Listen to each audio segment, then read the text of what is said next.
বিসমিল্লাহির রহমানির রহিম। প্রিয় দেশবাসী, শিশু, কিশোর কিশোরী, তরুণ তরুণী, ছাত্রছাত্রী, বয়স্ক, বৃদ্ধ, নারী পুরুষ সবাইকে আমার সালাম জানাচ্ছি। আসসালামু আলাইকুম। আজ 5ই অগাস্ট, জুলাই গণ অভ্যুত্থান দিবস। বাংলাদেশের ইতিহাসের এক অবিস্মরণীয় দিন। 1 বছর আগে এই দিনে জুলাই গণ অভ্যুত্থান পূর্ণতা পায়।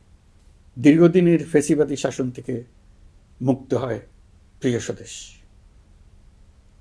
গত বছরের জুনে আদালতের একটি রায়ে সরকারি চাকরিতে কোটা পুনর্বহাল হলে দেশের তরুণ শিক্ষার্থী সমাজ বিক্ষুব্ধ হয়ে ওঠে।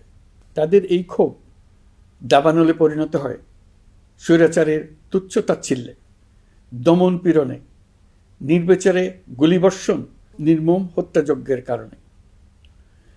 স্বৈরাচারী শাসকের নির্দেশে পরিচালিত হত্যাযজ্ঞের সামনে নির্ভীক চিত্তে দাঁড়িয়েছিল এদেশের ছাত্র, শ্রমিক, জনতা। তাদের সম্মুখভাগে ছিলেন আমাদের অদম্য নারীরা। দেশকে স্বৈরাচার মুক্ত করতে অকাতরে জীবন উৎসর্গ করেছেন তাঁরা। আজকের দিনে আমি জাতির সূর্য সন্তান জুলাই শহীদদের গভীর শ্রদ্ধার সঙ্গে স্মরণ করছি। জুলাইয়ে যারা আহত হয়েছেন, চিরতরে পঙ্গু হয়েছেন, দৃষ্টি হারিয়েছেন, জাতির পক্ষ থেকে আমি তাদের প্রতি শ্রদ্ধা ও কৃতজ্ঞতা জানাচ্ছি। প্রিয় দেশবাসী, গত 1 বছরে আমরা অনেক সংকট ও সম্ভাবনার মধ্য দিয়ে পার করেছি। অনেক ঘটনা, দুর্ঘটনা আমাদের গভীরভাবে বেদনাহত করেছে। সর্বশেষ মাইলস্টোন কলেজে বিমান বিধ্বস্ত হয়ে ঝরে গেছে আমাদের কোমলমতি শিশুসহ বেশ কিছু মানুষের প্রাণ। আগুনে পুড়ে আহত হয়েছেন অনেকেই। এই ঘটনা আমাদের সবাইকে শোকস্তব্ধ করে দিয়েছে। এই দুর্ঘটনায় নিহতদের আত্মার শান্তি কামনা করছি। যারা এখনো হাসপাতালে চিকিৎসাধীন, তাদের দ্রুত আরোগ্য কামনা করছি। এই ভয়াবহ দুর্ঘটনার পর সিঙ্গাপুর, চীন, ভারত সহ কয়েকটি দেশের যে সকল চিকিৎসক এবং নার্স আহতদের সেবায় অক্লান্ত পরিশ্রম করেছেন, তাদের প্রতি কৃতজ্ঞতা জানাচ্ছি। যারা রক্ত দিয়ে আহতদের পাশে দাঁড়িয়েছেন, কৃতজ্ঞতা জানাচ্ছি তাদের প্রতিও। প্রিয় দেশবাসী, জুলাই অভ্যুত্থানের পর আমরা অনেক দূর পথ অতিক্রম করে এসেছি। আমাদের জাতীয় জীবনে শান্তি শৃঙ্খলা ফিরে এসছে, অর্থনীতিতে গতিশীলতা এসছে, সংকট দূর হয়েছে। মাত্র কয়েকদিন আগে যুক্তরাষ্ট্রের সঙ্গে আমরা সফলতার সঙ্গে শুল্ক আলোচনা সমাপ্ত করেছি। এর ফলে আমাদের অর্থনীতির সম্ভাবনা বহুগুণ বেড়ে গিয়েছে। যখন 1 বছর আগে আমাদের অন্তর্বর্তীকালীন সরকার 16 বছর ব্যাপী একটানা ধ্বংসযজ্ঞ এবং লুটপাটে বিধ্বস্ত এক অর্থনীতির দায়িত্ব নিয়েছিলাম, তখন কারোরই মনে হচ্ছিল না এই বিধ্বস্ত অর্থনীতিকে আবার সহজে চালু করা যাবে। মাত্র 1 বছরের মধ্যে আমরা এতদূর রাস্তা অতিক্রম করতে পারবো, এটা চিন্তাই করা যায়নি। অর্থনীতি ঘুরে দাঁড়িয়েছে। এখন দ্রুত গতিতে এগিয়ে যাবার পালা। আমরা এখন অন্তর্বর্তী সরকার থেকে একটি নির্বাচিত সরকারের হাতে রাষ্ট্র পরিচালনার দায়িত্ব তুলে দেওয়ার দিকে অগ্রসর হচ্ছি। আমরা দায়িত্ব গ্রহণের 4 মাসের মাথায় জাতির উদ্দেশ্যে দেওয়া ভাষণে আমি প্রতিশ্রুতি দিয়েছিলাম 2026 সালের জুনের মধ্যে দেশের আগামী জাতীয় সংসদ নির্বাচন আয়োজন করব। তবে নির্বাচনের আগে আমাদের অত্যাবশ্যকীয় কয়েকটি কাজ সম্পন্ন করতে হবে। এর মধ্যে অন্যতম হল জুলাই ঘোষণাপত্র ও জুলাই সনদ। আজ জুলাই গণ অভ্যুত্থান দিবসে সকল রাজনৈতিক দলকে সঙ্গে নিয়ে আমরা জাতির কাছে জুলাই ঘোষণাপত্র উপস্থাপন করেছি। এই ঘোষণাপত্রে মহান মুক্তিযুদ্ধ সহ বাংলাদেশের মানুষের অতীতের বিভিন্ন ঐতিহাসিক ও গণতান্ত্রিক সংগ্রাম থেকে শুরু করে জুলাই অভ্যুত্থানের প্রেক্ষাপট বর্ণনা করা হয়েছে। আমাদের 3টি দায়িত্ব ছিল: সংস্কার, বিচার ও নির্বাচন। জুলাই অভ্যুত্থানের ছাত্র, শ্রমিক, জনতা দেয়ালে দেয়ালে যে প্রত্যাশার কথা লিখে রেখেছিল, তার অন্যতম ফোকাস ছিল রাষ্ট্র ব্যবস্থার গণতান্ত্রিক সংস্কার। সেই লক্ষ্যে আমরা বেশ কয়েকটি সংস্কার কমিশন গঠন করেছিলাম। তাদের মধ্যে প্রধান প্রধান সংস্কার কমিশনগুলো যে সুপারিশ পেশ করেছে সেগুলোর মধ্যে স্বল্প সময়ের মধ্যে আশু বাস্তবায়নযোগ্য বহু সংস্কার আমরা ইতিমধ্যে সম্পন্ন করেছি।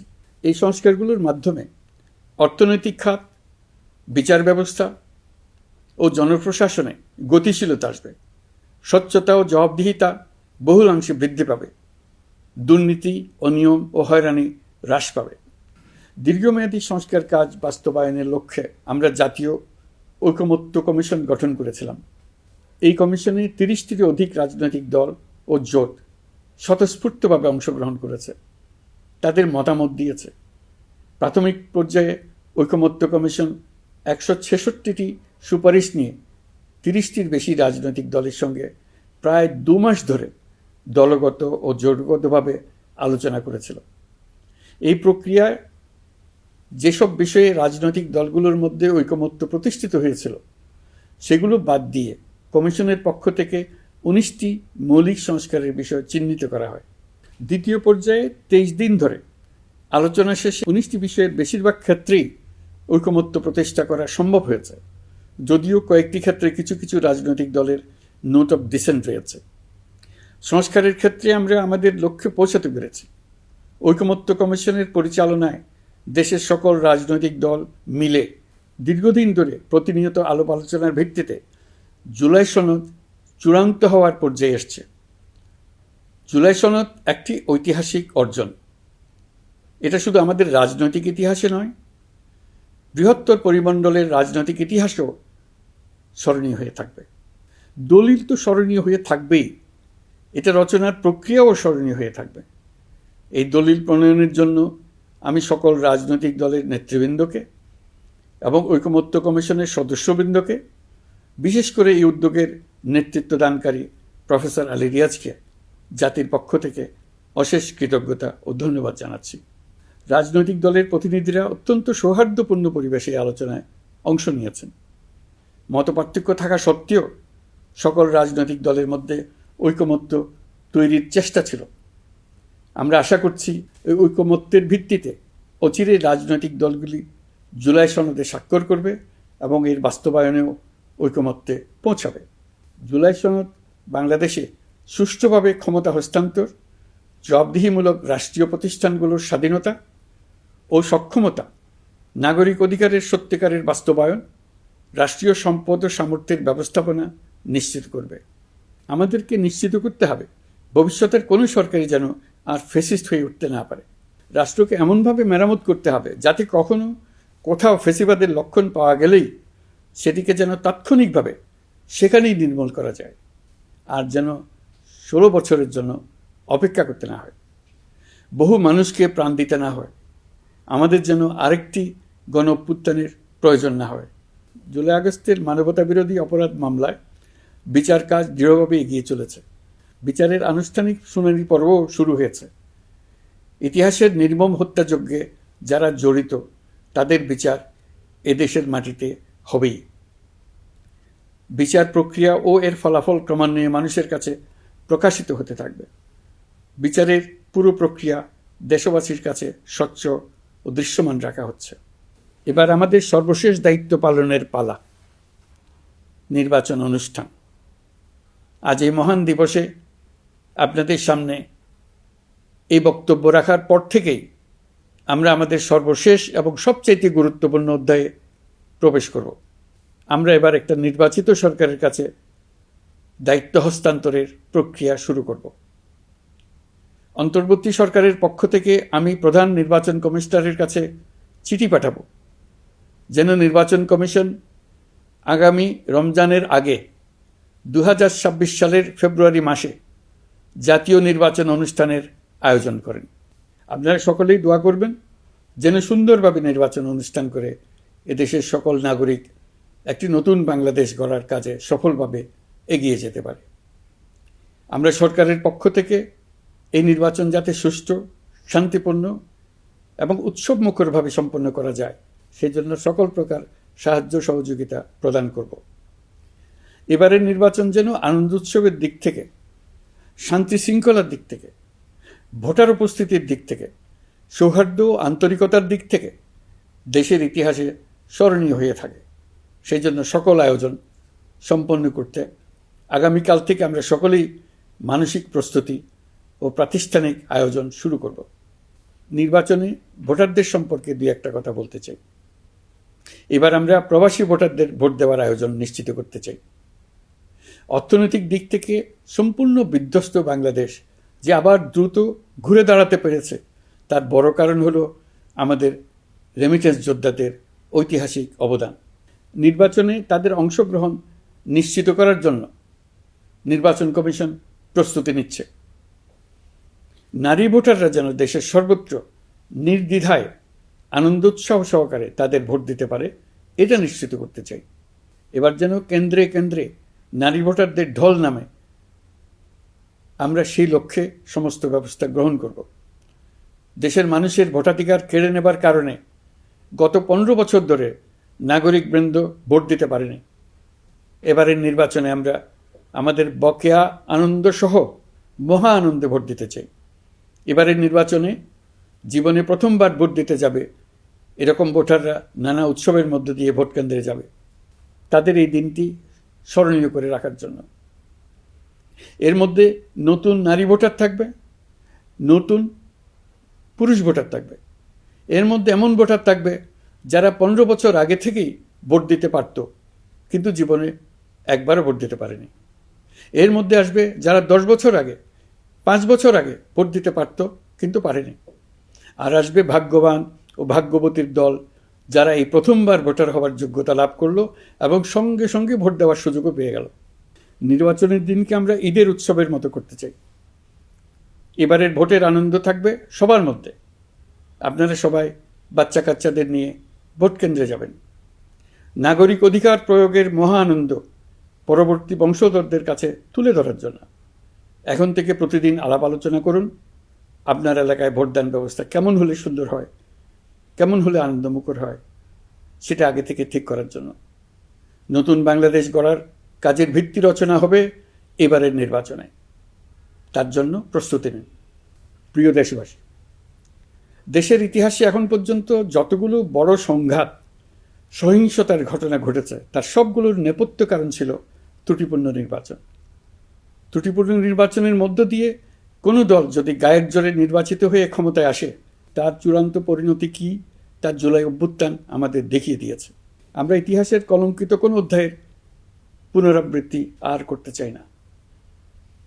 আপনারা প্রত্যেকেই অবগত আছেন, একটা গোষ্ঠী নির্বাচনকে বাধাগ্রস্ত করার জন্য উন্মুখ হয়ে আছে।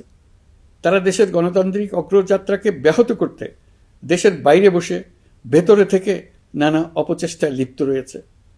আমাদেরকে অবশ্যই খেয়াল রাখতে হবে তারা যেন নির্বাচনকে সংঘাতময় করে তোলার কোনো রকমের সুযোগ না পায়। মাথায় রাখবেন, পরাজিত শক্তি নির্বাচনের আগ পর্যন্ত বারবার মাথাচাড়া দিয়ে ওঠার চেষ্টা করবে, কিন্তু একটি অবাধ, সুষ্ঠু, নিরপেক্ষ নির্বাচন সফলভাবে আয়োজন করা গেলে অপশক্তির পরাজয় চূড়ান্ত হবে। নির্বাচন সংক্রান্ত বিষয়ে প্রতিনিয়ত পরামর্শ নেওয়ার জন্য আমরা প্রযুক্তির সাহায্য নেব। এই জন্য একটি অ্যাপ তৈরির উদ্যোগ নিচ্ছি। দ্রুত এই অ্যাপটি চালু হবে। আপনারা আপনাদের সকল পরামর্শ, সকল মতামত, সকল আশঙ্কা এবং উদ্যোগের কথা এই অ্যাপের মাধ্যমে আমাদেরকে জানাবেন। আমরা তা যথাযথ কর্তৃপক্ষকে জানিয়ে দেব, সমস্যা সমাধানের জন্য ব্যবস্থা নেব। রাজনৈতিক দলগুলোর প্রতি আমার আহ্বান থাকবে, আপনাদের নির্বাচনী ইশতেহারে, আপনাদের প্রতিশ্রুতি, প্রতিজ্ঞা, পরিকল্পনায় কোনো কিছুতেই যেন তরুণরা বাদ না পড়ে, নারীরা বাদ না পড়ে। মনে রাখবেন, যে তরুণ তরুণীরা বাংলাদেশকে বদলে দিয়েছে, তারা বিশ্বকেও বদলে দেওয়ার ক্ষমতা রাখে। আপনার দল থেকে তাদেরকে সেই সুযোগ দেওয়ার উদ্যোগ নেন। আগামী নির্বাচনে সবাই নিরাপদে যার যার পছন্দের প্রার্থীকে ভোট দেবে, এটা নিয়ে কারো কোনো আপত্তির সুযোগ রাখা যাবে না। আমরা সবাই সবার পছন্দের প্রতি সম্মান দেখাবো, এটাই হোক আমাদের প্রতিজ্ঞা। প্রিয় দেশবাসী, আপনারা জানেন, সরকার দায়িত্ব গ্রহণের পরপরই দেশের দক্ষিণ ও উত্তরাঞ্চলে যে ভয়াবহ বন্যা পরিস্থিতি তৈরি হয়েছিল, তা ফসল উৎপাদনে ব্যাপক ক্ষতি সাধন করেছে। এর ফলে নিত্য প্রয়োজনীয় পণ্যের মূল্যবৃদ্ধির আশঙ্কা হয়েছিল। তবে সংশ্লিষ্ট প্রতিষ্ঠান ও কর্তৃপক্ষের যথাযথ পদক্ষেপ, নজরদারি ও মধ্যস্বত্বভোগীদের দৌরাত্ম্য কমানোর ফলে এটি এড়ানো গেছে। বিশেষ করে এবছরের পবিত্র মাহে রমজান মাস থেকে শুরু করে এখন পর্যন্ত বাজার পরিস্থিতি স্থিতিশীল রয়েছে। মূল্যস্ফীতির নিয়ন্ত্রণ ছিল আমাদের জন্য সবচেয়ে বড় চ্যালেঞ্জ। ভঙ্গুর অর্থনীতি ও বন্যার কারণে খাদ্য মূল্যস্ফীতি হয়েছিল প্রায় 14%। এখন সেটা অর্ধেকে নেমে আসছে। আমরা আশা করছি ডিসেম্বরের মধ্যে এটা 6% নেমে আসবে। এই জুন মাসে দেশের সার্বিক মূল্যস্ফীতি কমে 8.48% হয়েছে, যা বিগত 35 মাসের মধ্যে সর্বনিম্ন। এই নিয়ে 4 মাস ধরে সার্বিক মূল্যস্ফীতি ক্রমান্বয়ে কমেছে। বর্তমান অন্তর্বর্তীকালীন সরকারের প্রতি প্রবাসীদের অসীম আস্থার ফলে মুদ্রাবাজারেও স্থিতিশীলতা ফিরে এসছে। গত অর্থবছরে ব্যাংকিং চ্যানেলে রেকর্ড $3033 কোটি প্রবাসী আয় দেশে এসছে। রপ্তানি আয়ে প্রায় 9% প্রবৃদ্ধি হয়েছে। এর ফলে টাকা শক্তিশালী হয়েছে। অনেক বছর পর ডলারের বিপরীতে টাকার মান বাড়ছে। গত 11 মাসে বৈদেশিক পাওনাদারদের পাওনা সুদ ও আসল বাবদ $4 বিলিয়ন অর্থাৎ $400 কোটি অর্থ পরিশোধ করা হয়েছে, যা এ যাবৎকালের সর্বোচ্চ। আগের বকেয়া আদায় পরিশোধের পরও বৈদেশিক মুদ্রার রিজার্ভ বাড়ছে। আগামীতে এই ধারা বজায় থাকবে বলে আমরা আশা করি। বিদেশি বিনিয়োগ বৃদ্ধিতে বিভিন্ন উদ্যোগ নেওয়ার ফলে এই বছরের প্রথম 3 মাসে বিদেশি বিনিয়োগ এসছে $10,500 কোটি। গত বছরের একই সময়ের তুলনায় এটা দ্বিগুণেরও বেশি। আর অক্টোবর থেকে হিসাব করলে 6 মাসে ফরেন ডাইরেক্ট ইনভেস্টমেন্ট এসছে $16,500 কোটি, যা গত সরকারের আমলের শেষ 6 মাসের তুলনায় দ্বিগুণ। কর্মসংস্থান সৃষ্টি অন্তর্বর্তীকালীন সরকারের অন্যতম বড় লক্ষ্য। সম্প্রতি হংকং ভিত্তিক শিল্পগোষ্ঠী হান্ডা বাংলাদেশের বস্ত্র ও তৈরি পোশাক খাতে $250 মিলিয়ন বিনিয়োগের প্রতিশ্রুতি নিয়ে এসছে, যা এ খাতে চীনা কোনো কোম্পানির একক সর্বোচ্চ বিনিয়োগ। তাদের এই বিনিয়োগের ফলে 25,000 লোকের কর্মসংস্থান হবে। আমরা দৃঢ়ভাবে বিশ্বাস করি হান্ডার এই বিনিয়োগ আরও চীনা কোম্পানিকে এদেশে বিনিয়োগের জন্য উৎসাহিত করবে। এর মাধ্যমে আমাদের তরুণ তরুণীদের কর্মসংস্থানের পথ খুলবে।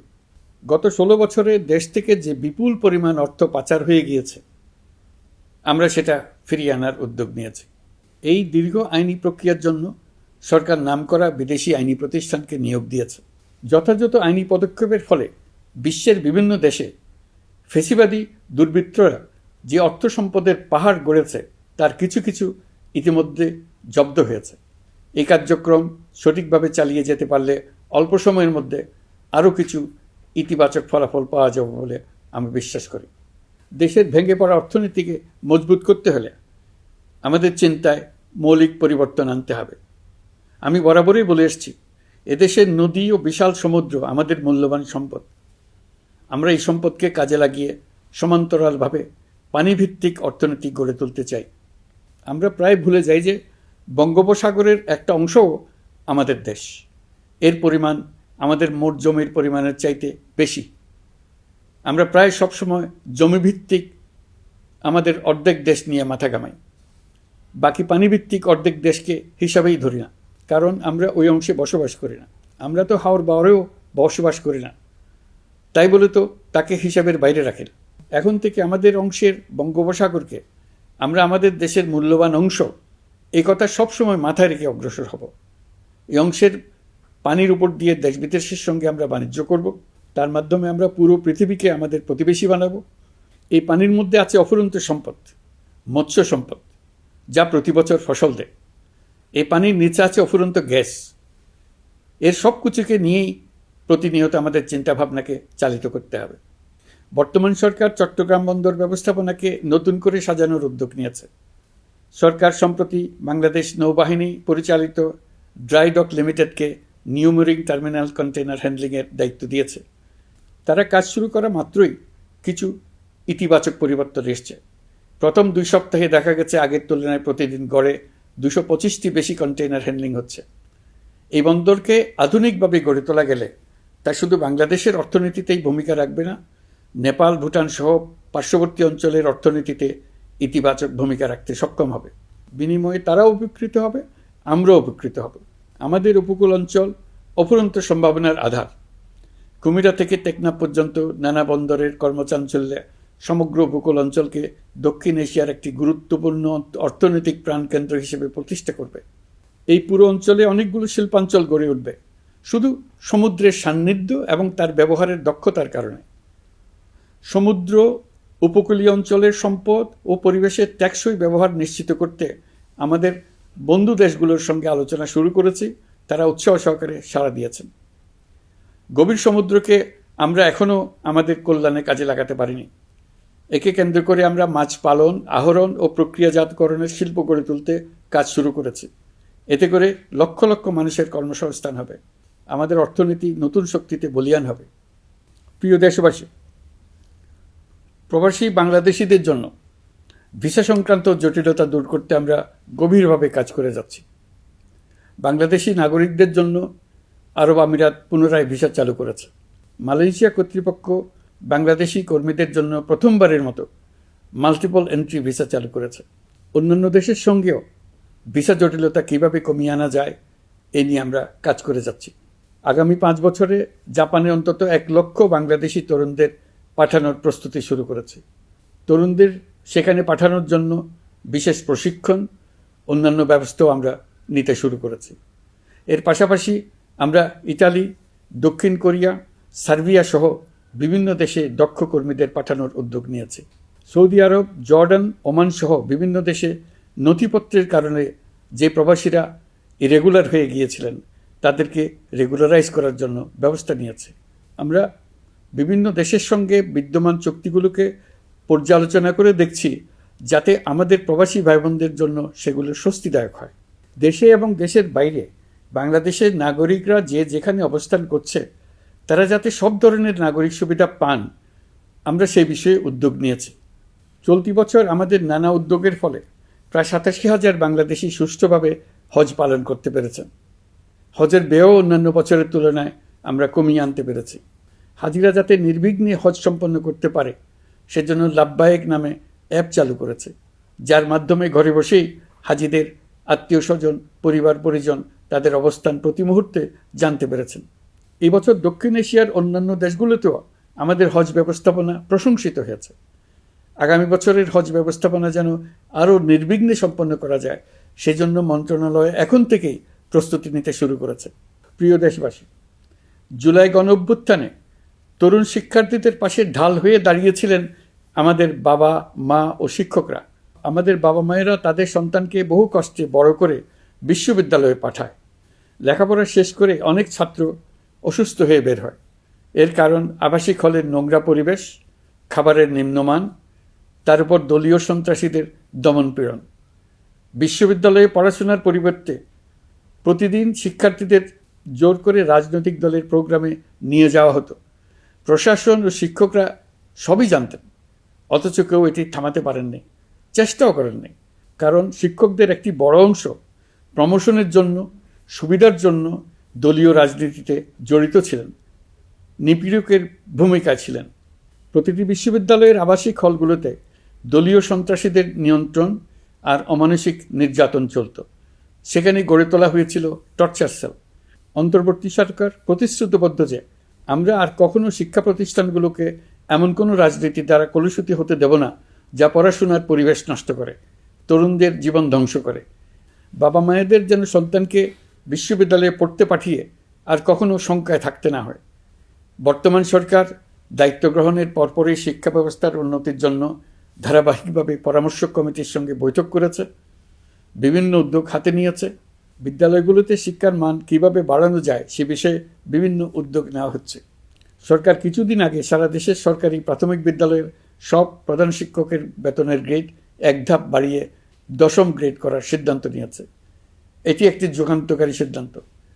প্রাথমিক বিদ্যালয়গুলিতে শূন্য পদে 6,500 প্রধান শিক্ষক নিয়োগের প্রক্রিয়া চলছে। প্রাথমিকের পড়াশোনার পদ্ধতিগত পরিবর্তনের দিকেও আমরা মনোযোগ দিচ্ছি। সব স্কুলে ইন্টারনেট সংযোগ ও মাল্টিমিডিয়া শ্রেণীকক্ষ তৈরির নির্দেশ দেওয়া হয়েছে। পার্বত্য চট্টগ্রামে কমপক্ষে 100টি স্কুলে এবছরের মধ্যেই ই-লার্নিং চালু হবে। ঢাকা চট্টগ্রামের অভিজ্ঞ শিক্ষকরা প্রযুক্তির সহায়তায় এসব স্কুলে শিক্ষকতা করে সেখানকার শিক্ষক ঘাটতি পূরণ করবেন। যেসব এলাকায় বিদ্যুতের ঘাটতি রয়েছে সেখানে সোলার প্যানেল বসিয়ে বিদ্যুতের ঘাটতি নিরসন এবং মোবাইল নেটওয়ার্ক ও স্টারলিংক পরিষেবা ব্যবহার করে এই সংকট মোকাবেলা করা হচ্ছে। স্কুলগুলোতে মেয়েদের জন্য বিশেষ ব্যবস্থা গ্রহণ করে তাদের পড়াশোনার উপযোগী করে তোলা হচ্ছে। স্কুলের অবকাঠামোকে নারীবান্ধব করে তুলতে স্কুল ভবন নির্মাণের সময় কমিটিতে নারী স্থপতি রাখার নিয়ম করা হয়েছে। আমাদের লক্ষ্য হলো স্কুল ভবনের ডিজাইন থেকে শুরু করে পড়াশোনার পরিবেশ চিন্তাভাবনায় মেয়েদেরকে বিশেষভাবে গুরুত্ব দেওয়া, যাতে তারা ব্যক্তিগত নিরাপত্তা ও স্বাস্থ্যের দিক থেকে স্বস্তিদায়ক পরিবেশে পড়াশোনা করতে পারে। প্রিয় দেশবাসী, জুলাই গণ অভ্যুত্থানে শহীদ ও আহত যোদ্ধাদের জন্য আমরা নিরলসভাবে কাজ করে যাচ্ছি। এখন পর্যন্ত 775টি শহীদ পরিবারকে প্রায় 100 কোটি টাকার সঞ্চয়পত্র ও মাসিক ভাতা বাবদ ব্যাংক চেক দেওয়া হয়েছে। অবশিষ্ট যারা আছেন তাদেরও কয়েকটি আইনগত বিষয় নিষ্পত্তি সাপেক্ষে সঞ্চয়পত্র দেওয়ার প্রক্রিয়া চলছে। এর পাশাপাশি আহত 13,800 জন জুলাই যোদ্ধাকে 3টি ক্যাটাগরিতে নগদ টাকা ও চেক বাবদ 153 কোটি 4 লাখ টাকা প্রদান করা হয়েছে। 78 জন অতি গুরুতর আহত জুলাই যোদ্ধাকে সিঙ্গাপুর, থাইল্যান্ড, তুরস্ক এবং রাশিয়ার উন্নত চিকিৎসার জন্য পাঠানো হয়েছে এবং চিকিৎসা ব্যয় বাবদ এ পর্যন্ত প্রায় 100 কোটি টাকা ব্যয় হয়েছে। আহতদের পুনর্বাসনের জন্য সরকারের সবকটি মন্ত্রণালয়ের সম্মিলিত প্রচেষ্টায় বিভিন্ন ধরনের উদ্যোগ নেওয়া হচ্ছে।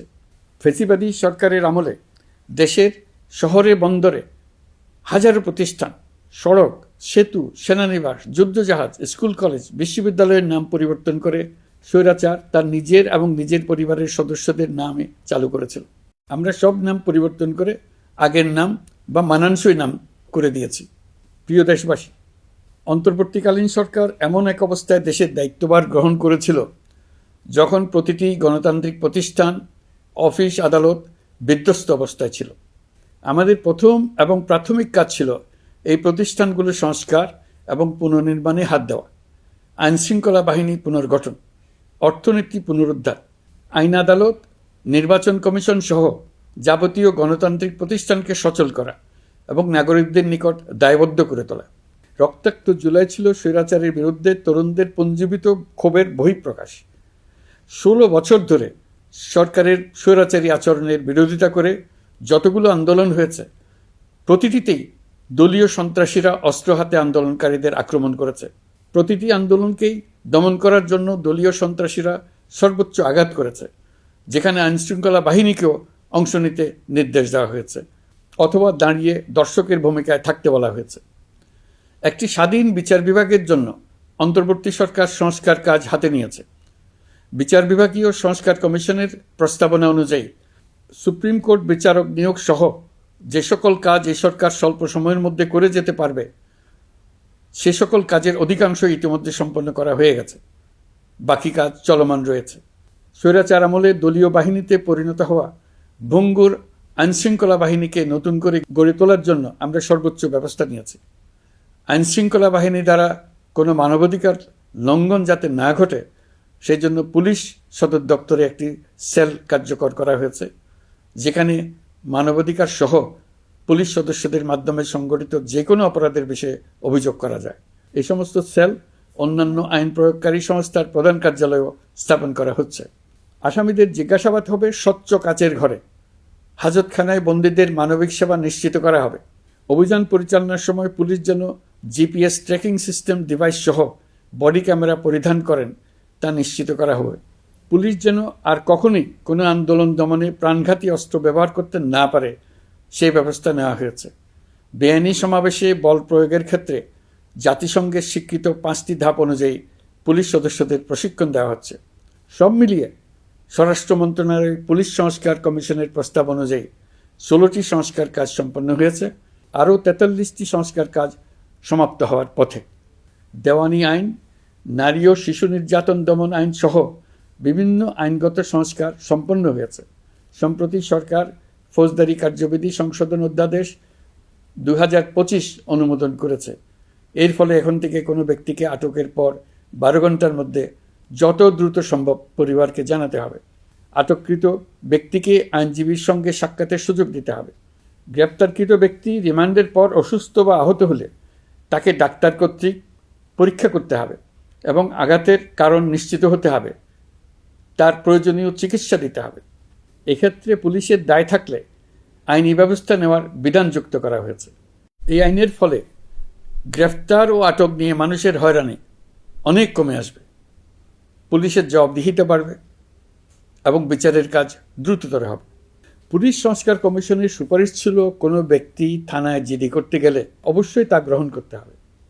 জিডি গ্রহণ করা ছাড়া থানা থেকে কোনো ব্যক্তিকে ফিরিয়ে দেওয়া যাবে না। এই সুপারিশের ভিত্তিতে সরকার সিদ্ধান্ত নিয়েছে দেশের সব থানায় অনলাইনে জিডি করা যাবে। এখন থানায় জিডি না নেওয়ার আর কোনো অভিযোগ থাকবে না। গণতান্ত্রিক চর্চার অন্যতম প্রধান শর্ত গণমাধ্যমের স্বাধীনতা। অতীত ইতিহাসের দিকে তাকালে দেখা যায় মুক্ত সাংবাদিকতার ক্ষেত্রে প্রথম এবং সবচেয়ে বড় বাধা হিসেবে কাজ করেছে সরকার। অন্তর্বর্তী সরকার এইসব বাধা অপসারণে বিভিন্ন উদ্যোগ নিয়েছে। আমরা সমালোচনাকে উন্মুক্ত করে দিয়েছি। যে কেউ চাইলেই যে কোনো মাধ্যমে, সেটা মূলধারার গণমাধ্যম হোক কিংবা সামাজিক যোগাযোগ মাধ্যমেই হোক, সরকারের সমালোচনা করতে পারছেন। এমনকি রাষ্ট্রীয় গণমাধ্যমেও সরকারের সমালোচনা করা যাচ্ছে।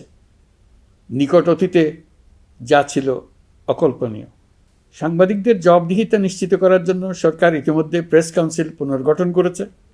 আপনারা জানেন, সামাজিক যোগাযোগ মাধ্যমে প্রতিদিন বিপুল পরিমাণ গুজব ও অপতথ্য ছড়িয়ে পড়ছে। দেশকে অস্থিতিশীল করতে হাতিয়ারে পরিণত হয়েছে গুজব। অপতথ্য মোকাবেলা করার জন্য সাংবাদিকদের সক্ষমতা বাড়াতে বিভিন্ন ধরনের প্রশিক্ষণের ব্যবস্থা নেওয়া হচ্ছে। স্বৈরাচারী সরকার আমলে সাংবাদিকতার ক্ষেত্রে বড় বাধা ছিল ডিজিটাল নিরাপত্তা আইন, যা পরে সাইবার নিরাপত্তা আইন রূপে আবির্ভূত হয়েছিল। আমরা এই আইনটি বাতিল করেছি। এই আইনের অধীনে সাংবাদিকদের বিরুদ্ধে করা সব মামলা বাতিল করা হয়েছে। সংবাদ মাধ্যমের স্বাধীনতা নিশ্চিতকরণে এটি একটি বড় অগ্রগতি। নতুন যে আইন প্রণীত হয়েছে তাতে আগের আইনের নিবর্তনমূলক 9টি ধারা বাদ দেওয়া হয়েছে। আগের আইনের আওতায় করা 95% মামলায় এসব ধারায়। আমরা বিশ্বাস করি নতুন আইন প্রণয়নের পর সাংবাদিকদের আইনি হয়রানি বন্ধ হবে। গত বছর মানুষের প্রতিবাদকে স্তব্ধ করে দিতে ফ্যাসিবাদী সরকার ইন্টারনেট বন্ধ করে দিয়েছিল, যাতে গোপনে তারা দমন নিপীড়ন হত্যাকাণ্ড চালাতে পারে। অন্তর্বর্তী সরকার সাইবার সুরক্ষা আইন সংশোধন করে নতুন অধ্যাদেশে প্রথমবারের মতো ইন্টারনেটকে মৌলিক অধিকার হিসেবে অন্তর্ভুক্ত করেছে। সম্প্রতি আন্তর্জাতিক bandwidth real time internet traffic পরিবহনে 4 টেরাবাইট সেকেন্ডের মাইলফলক অতিক্রম করেছে বাংলাদেশ সাবমেরিন কেবলস পিএলসি। বাংলাদেশে ইন্টারনেট সেবার মান ভালো করতে সরকারের পক্ষ থেকে সর্বোচ্চ উদ্যোগ নেওয়া হয়েছে। প্রিয় দেশবাসী, আপনাদের আহ্বানে একটি ঐতিহাসিক সন্ধিক্ষণে আমরা দায়িত্বভার গ্রহণ করেছিলাম। জুলাই অভ্যুত্থানে সৃষ্ট নতুন বাংলাদেশের যে অভূতপূর্ব সম্ভাবনা জাগ্রত হয়েছে, তাকে এগিয়ে নিতে আপনারা আমাদেরকে দায়িত্ব দিয়েছিলেন। গত 12 মাস ধরে আপনাদের সবাইকে সাথে নিয়ে জুলাইয়ের দাবি পূরণের চেষ্টা করে যাচ্ছি। আসুন আজ জুলাই গণ অভ্যুত্থান দিবসে প্রতিজ্ঞাবদ্ধ হই এই জাতিকে আমরা আর কখনো বিভক্ত হতে দেব না। আমরা সকল নাগরিকের প্রতি মর্যাদাশীল থাকব, তিনি যেই পরিচয়েরই হন না কেন। আমরা দৈনন্দিন জীবনে নানা ঘাত প্রতিঘাতে সাময়িকভাবে যদি পথভ্রষ্ট হয়েও পড়ি, প্রতি বছর জুলাই আমাদেরকে নতুন করে ঐক্যবদ্ধ হতে শক্তি যোগাবে। জুলাই তরুণদের উসিলায় জাতির আত্ম আবিষ্কারের মাস, ভুলভ্রান্তি শুধরে নেবার মাস, গর্তে পড়ে যাওয়ার প্রবণতা থেকে নিজেদেরকে রক্ষা করার মাস। জুলাই গ্রামে গঞ্জে, সরকারি বেসরকারি স্কুল কলেজে, বিশ্ববিদ্যালয়ে, ফসলের মাঠে, ঘরে বাড়িতে কিশোর কিশোরী তরুণ তরুণীদের কাছ থেকে তাদের আকাঙ্ক্ষাগুলো জেনে নেওয়ার মাস। নির্বাচন আসছে। যদি আপনি আপনার নির্বাচনী এলাকা থেকে দূরে বসবাস করেন, তবে এখন থেকে নিয়মিত নির্বাচনী এলাকা পরিদর্শন করুন, যাতে সেরা ব্যক্তিকে নির্বাচিত করতে আপনি প্রস্তুত হতে পারেন। যাদের তাজা রক্তের বিনিময়ে আমরা আমাদের এই অতি মূল্যবান অধিকার ফিরে পেলাম, ভোটটা দেওয়ার আগ মুহূর্তে যেন তাদের চেহারা আমাদের চোখে ভেসে ওঠে। ফেব্রুয়ারি বেশি দূরে নয়। নির্বাচন নিয়ে প্রস্তুতি নিতে নিতেই ভোটের দিন এসে পড়বে। বহু বছর আমরা কেউ ভোট দিতে পারিনি। এবার আমরা সবাই ভোট দেব, কেউ বাদ যাবে না। সবাই যেন বলতে পারি, নতুন বাংলাদেশ গড়ার পথে দেশকে রওনা করার জন্য আমি আমার ভোটটা দিয়েছিলাম। আমার ভোটেই দেশটা সে পথে রওনা হতে পেরেছিল। জুলাই গণ অভ্যুত্থান দিবসে সকল নাগরিকের কাছে আমার আহ্বান, আসুন নতুন বাংলাদেশ গড়ার প্রথম বড় পরীক্ষায় সফলভাবে উত্তীর্ণ হই। মহান আল্লাহ আমাদের সহায় হন। আল্লাহ হাফেজ।